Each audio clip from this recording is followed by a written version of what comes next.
Bem-vindo ao nosso seminário sobre oração.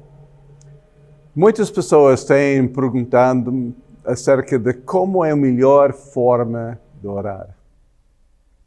Quando Jesus ensinou aos seus discípulos a oração que nós chamamos Pai Nosso, era mais sobre o conteúdo do que a técnica ou a maneira de. Hoje eu quero falar sobre as várias maneiras que nós encontramos na Bíblia. Em Efésios 6:18, diz o seguinte: Ora, em todo o tempo, orando em todo o tempo, com toda oração e súplica no Espírito, e vigiando nisso, com toda perseverança e súplica por todos os santos. Então, ora em todo o tempo, e diz com toda oração, então, com todo tipo de oração e súplicas. Eu acho que o mais enfatizado aqui é o fato que nós devemos sempre orar. Mas nós temos várias formas. Então, eu quero que nós fazemos uma certa listagem. Eu sei que não é completo, mas só para ensinar que há muitas maneiras diferentes. Lembre-se que a oração é aprendida. Nós aprendemos a nossa forma de orar.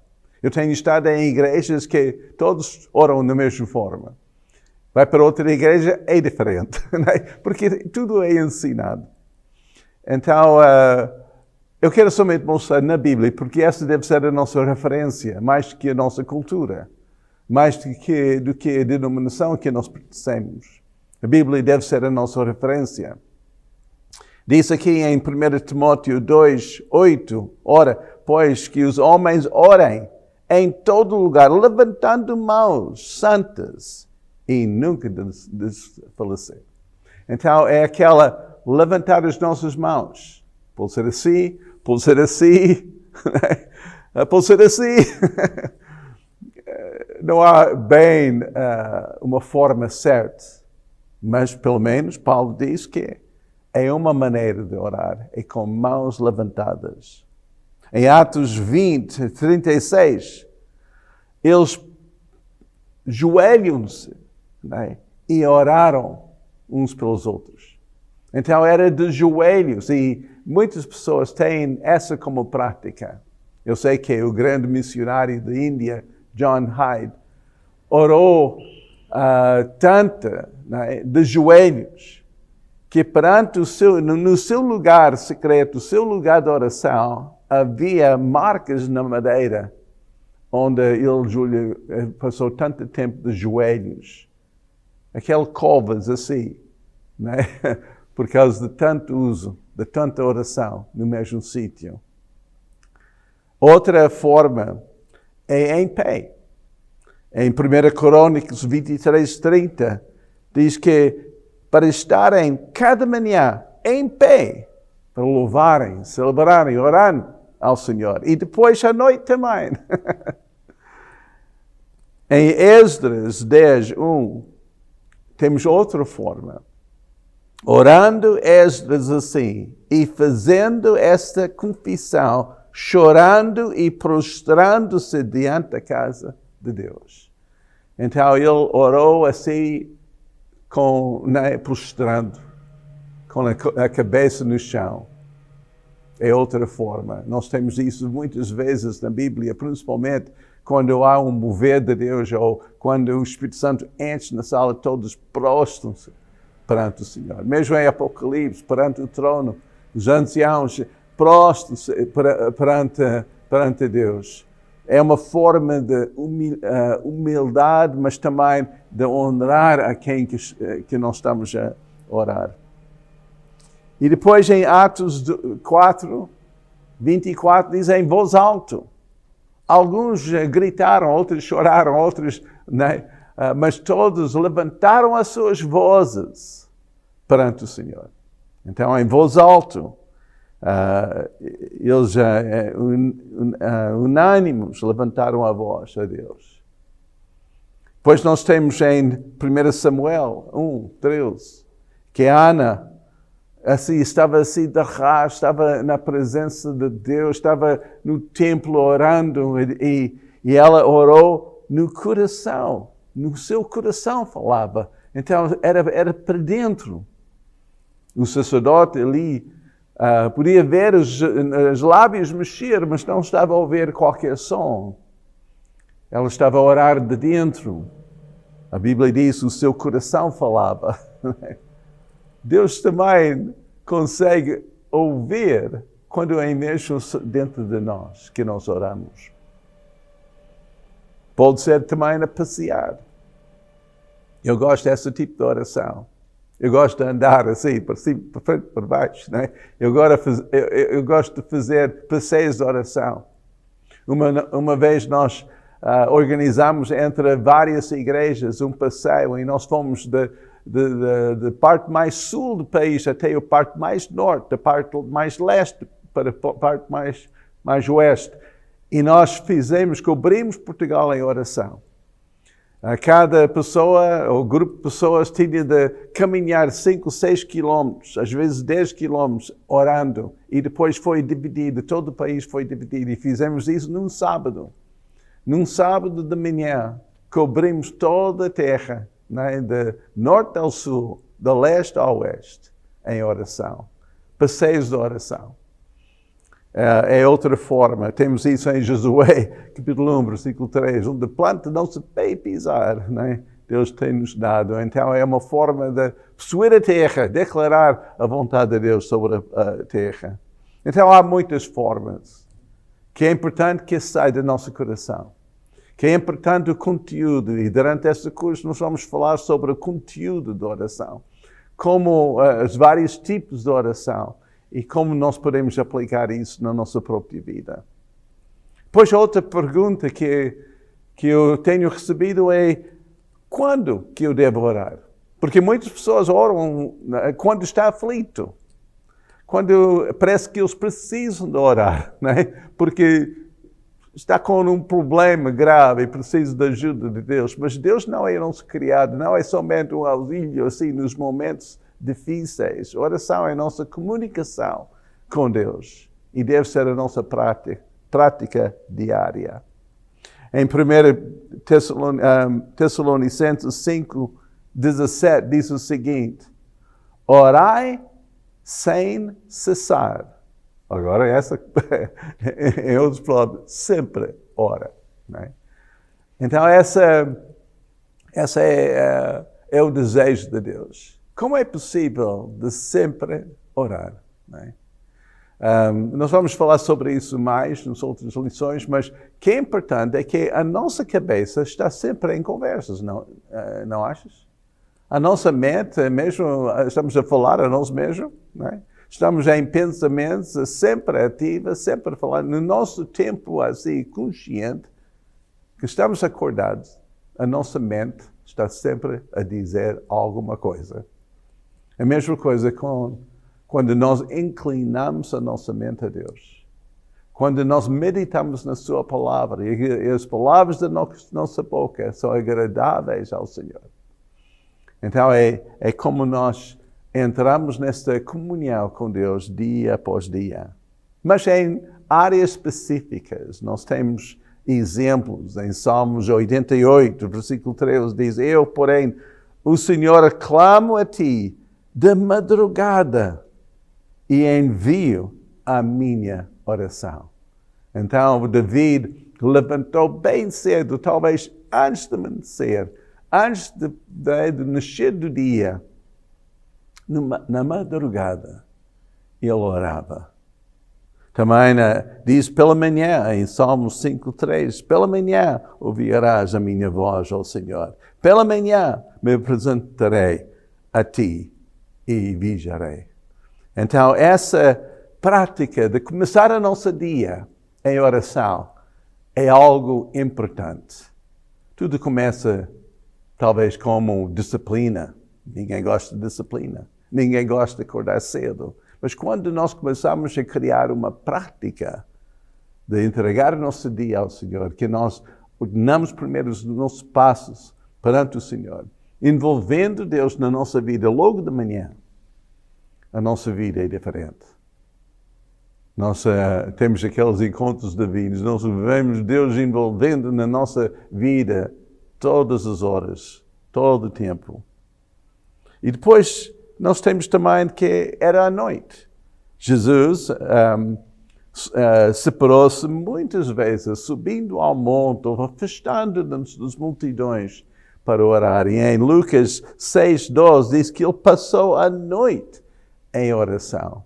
Mesmo antes de fazer qualquer coisa, antes de escolher os seus discípulos, antes de pregar aquela grande pregação, em Mateus 5, 6 e 7, aquela pregação tremenda, ele separou-se para orar.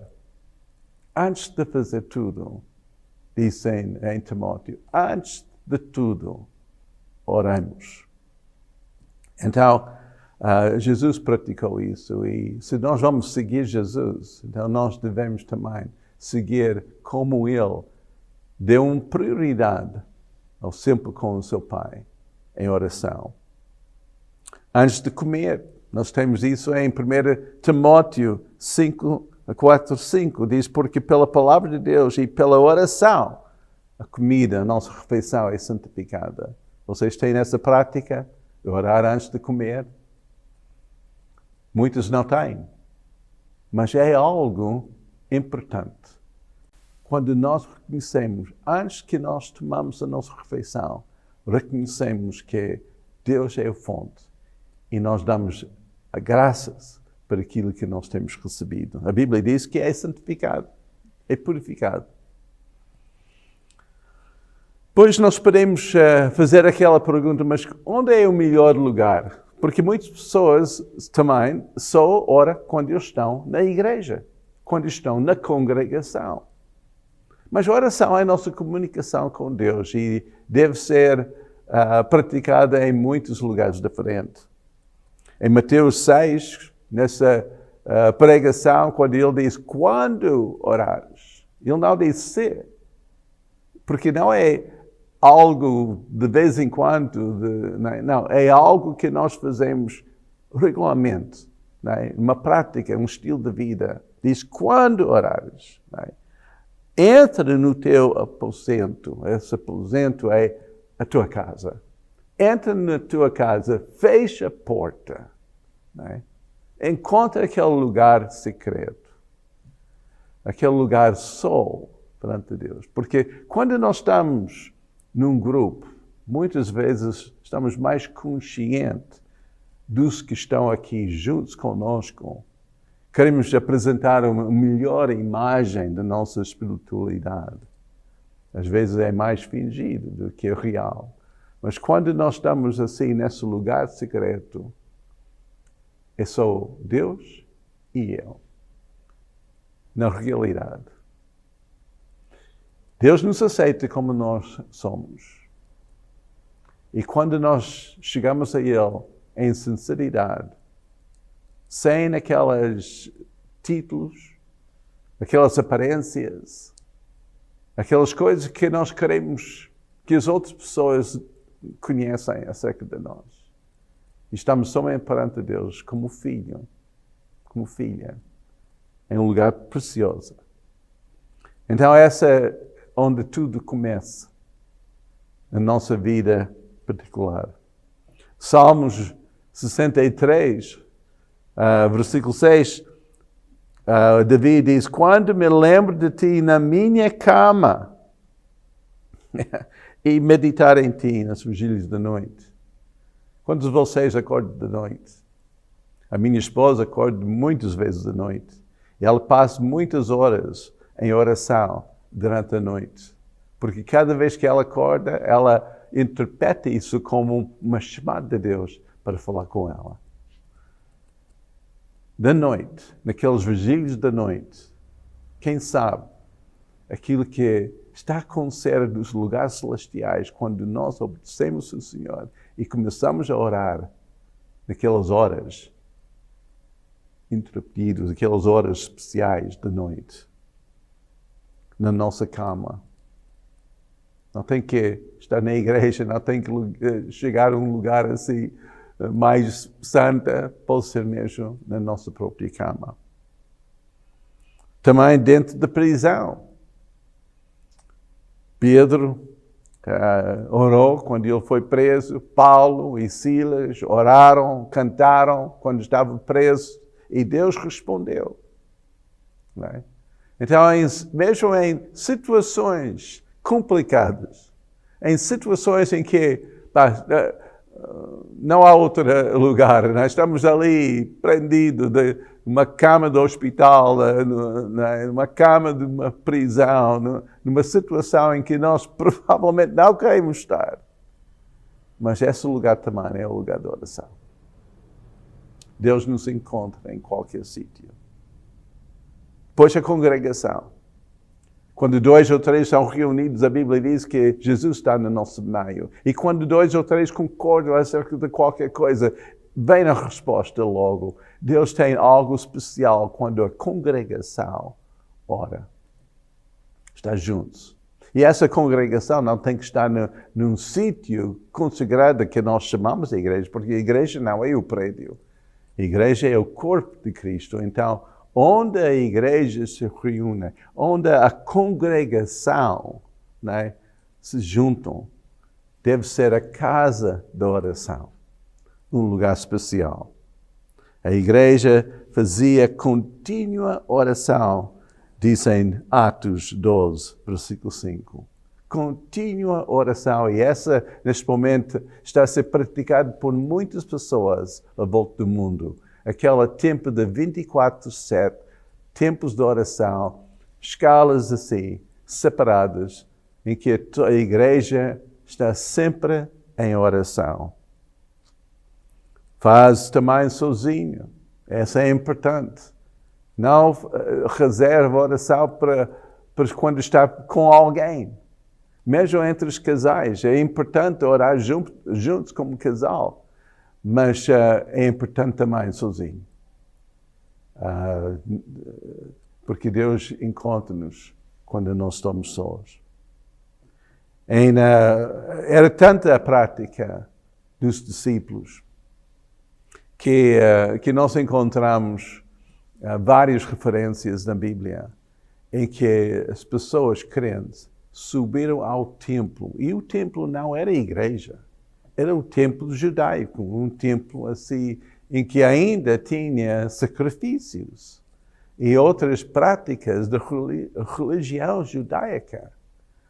Mas Pedro e João, em capítulo 3 de Atos, subiram ao templo, como era habitual, na hora da oração. E ali encontrou um paralítico, né? Mendigavam assim na entrada do templo e, graças a Deus, aquele paralítico foi sarado, foi curado. Houve um encontro divino naquele momento. Mas Pedro e João foram ao templo para orar. E essa deve ser a nossa prática. Quando há reuniões de oração marcadas, nós devemos subir ao templo, ir para aquele lugar e juntar com outros para orar. Hoje em dia estamos a fazer isso através do Zoom, através do internet. Estamos a juntar e fazer tempos de oração em conjunto e graças a Deus por essa tecnologia. E vai ser usado para juntar países e pessoas em todo o mundo. Durante esse tempo da pandemia nós temos visto como Deus tem usado essa tecnologia para ultrapassar as barreiras e restrições. Mas, graças a Deus, em toda hora, com todo tipo de oração, né? Em qualquer maneira, seja de mãos levantadas, seja de prostrando-nos, né, perante o Senhor, seja sentada, seja em pé, seja em voz alta ou para si mesmo, oração sempre é importante. Por isso, curso ou seminário sobre oração é para toda a igreja. Deus te abençoe.